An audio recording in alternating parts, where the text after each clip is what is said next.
اکمل سکھیرا آپ سے مخاطب ہوں اور آپ اس وقت موجود ہیں ہمارے چینل میری آواز پر۔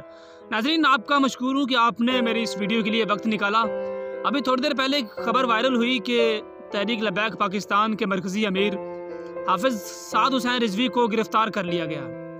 ناظرین، گرفتار کرنے کی وجہ جو میرے سامنے آئی وہ یہ ہے کہ کل مجلس شورا کا انہوں نے ایک اجلاس بلایا جس میں یہ فیصلہ کیا گیا کہ 20 تاریخ تک اگر حکومت پاکستان اپنے معاہدے کے مطابق 20 تاریخ تک اگر فرانسیسی سفیر کو ملک بدر نہیں کرتی تو پھر تحریک لبیک پاکستان حافظ سعد حسین رضوی کی قیادت میں علامہ خادم حسین رضوی کے مزار سے ایک احتجاجی لانگ مارچ شروع کرے گی۔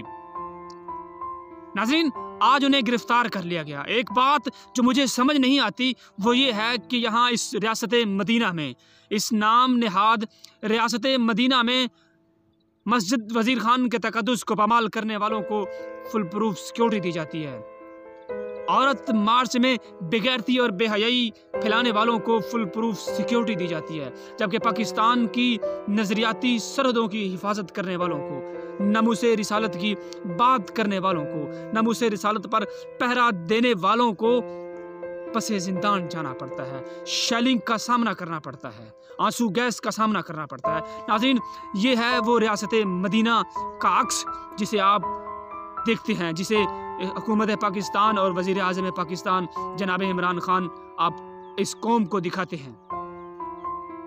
ناظرین، میں آپ سے یہ بات، آپ کے توسل سے حکومت پاکستان سے یہ بات کرنا چاہوں گا کہ شاید میری آواز حکومت پاکستان کے ایوانوں میں پہنچ جائے کہ یہ بات صرف آپ کی حکومت کے لیے خطرہ نہیں ہے، آپ کا یہ اقدام حکومت کے لیے خطرہ نہیں ہے، یہ ملک کی لحاظ سے بھی خطرناک ثابت ہو سکتا ہے۔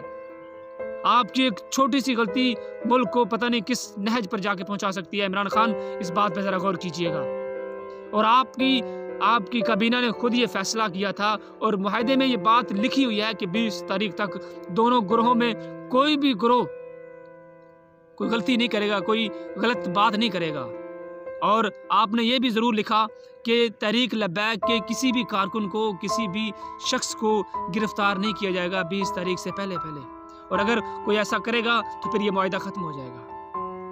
اس پرامن عوام کو مزید غصہ نہ دلائیں۔ اور بات بھی کیا ہے کہ اس فرانسیسی سفیر کو ملک بدر کرنا ہے۔ ناظرین، یہ ہے وہ ریاست مدینہ جس کا عکس ہمیں وزیر اعظم پاکستان جناب عمران خان دکھاتے ہیں۔ اور عمران خان صاحب، بات ہی کیا ہے، فرانسیسی سفیر کو ملک بدر ہی کرنا ہے نا۔ آپ اس وقت کو بھی تو یاد کریں۔ آپ سوچتے ہوں گے کہ ہم دنیا میں تنہا رہ جائیں گے، ہم تو پہلے ہی تنہا ہیں، ہم غریب ملک ہیں، بھوکے مر جائیں گے۔ آپ اس وقت کو یاد کریں جب ایک غیرت مند حکمران نے یہ لفظ بولا تھا کہ ہم گھاس پھوس تن کے پتے کھا لیں گے لیکن ایٹم بم ضرور بنائیں گے۔ ہم اس وقت کے پاکستان سے آج بہت زیادہ مضبوط، ناقابل تسخیر ہو چکے ہیں۔ آپ بھی ایک بار کہہ دینا کہ ہم گھاس پھوس پتے کھا لیں گے لیکن اپنے آقا سے غداری نہیں کریں گے، اپنے آقا کے غدار کو اس ملک میں ایک بھی لمحے کے لیے برداشت نہیں کریں گے، تو آپ کا لیول طیب اردگان سے بھی کہیں اوپر چلا جائے گا۔ خدا کے لیے، اس ملک کے لیے، اس قوم کے لیے اور اس دین ملت اسلامیہ کے لیے بہتر سوچیں۔ یہی ہم سب کے لیے بہتر ہوگا، آپ کے لیے بہتر ہوگا، اس مملکت خدا داد پاکستان کے لیے بہتر ہوگا۔ اسی کے ساتھ کہ اللہ پاکستان کا، ہم سب کا حامی و ناصر ہو۔ پاکستان ہمیشہ زندہ باد۔